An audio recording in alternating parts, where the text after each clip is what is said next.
இங்க நீங்க நுட்பமா கவனிங்க. 32 ஆறுகள் தமிழ்நாட்டுல, 32 ஆறுகளையும் மணல் அள்ளி வித்தாச்சு. மணல் என்பது வெறும் நீங்க மண்ணுன்னு பாக்குறீங்க, அது இல்ல. மனித உடலுக்கு தோல், ஆற்றுக்கு மணல். தோலை செதித்து விட்டால் நோய் தொற்று வந்து உடனே நான் இறந்து போவேன். ஆற்றுக்கு மண் அள்ளிட்டா ஆறு இறந்து போகும். உலகத்தின் தலை சிறந்த நீர் வடிகட்டிய மணல் தான், உலகத்தின் தலை சிறந்த நீர் தேக்கியும் மணல் தான். எங்க அப்பா நம்மாழ்வார் என்ன சொல்றாங்கன்னா, பூமிக்கு மேலே தேங்கி நிற்கிற தண்ணீரை குடிக்க பயன்படுத்தக்கூடாது, அதை வேளாண்மைக்கு தான் பயன்படுத்தணும். பூமிக்கு உள்ளே இருந்து கிணறு ஆள் குழாயில் இருந்து எடுக்கிற தண்ணீரை தான் குடிக்கணும். ஏன்னா தூய நீரை பூமி மணல் வடிகட்டி வச்சிருக்கு. நல்லா கவனிச்சுக்கணும். ஆனா நமக்கு எப்படி இருக்குது நிலைமை?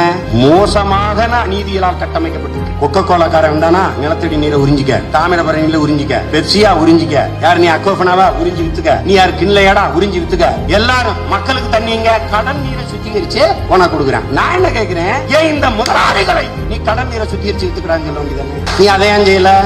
உன்னால ஆற நீ உருவாக்கல, அருவி உருவாக்குனது. மணலை நீ உருவாக்கல, அருவி கொண்டு வந்து சேமித்தது. ஆற்ற பூரா அள்ளி வித்தாச்சு. இப்ப இந்த ஆற முடிச்சாச்சு. இப்ப மலைய எம் சாண்ட் நொறுக்கிட்டான். இந்த மலையை முடிச்சிட்ட பிறகு உன் நிலம் பாலைவனமா மாறி, முள்ளையும் குறிஞ்சியும் முறைமையில் திரியும் நல் இயல்பு இழந்து நிலம் நடுக்குற்று பாலையனும் படிமம் கொள்ளும். 1000 ஆண்டுக்கு முன்னாடி நம்ம தாத்தன் இளங்கோடியில் பாடிட்டு போயிட்டான் சிலப்பதிகாரத்துல. உன் நிலம் பாலைவனமாக மாறிட்டு, நீ வாழ்வதற்கு வாய்ப்பற்ற நிலமாக உன் தாய் நிலம் மாறிக்கொண்டிருக்கிறது. இதை கவனத்துல வச்சுக்கணும். இதை மாற்றணும்னா சீமா செய்யற வேலை நீ நினைச்சிட்டு இருந்தீங்கன்னா கதை முடிஞ்சு. இது ஒவ்வொருத்தரோட வேலைன்னு உணர்ந்து தெளிந்தால் தான் இது சரி வரும். மாற்றத்தை விரும்புகிற எல்லோரும் ஓரிடத்தில் ஒன்றிணைந்து நினைந்தால் மாற்றம் புரட்சி.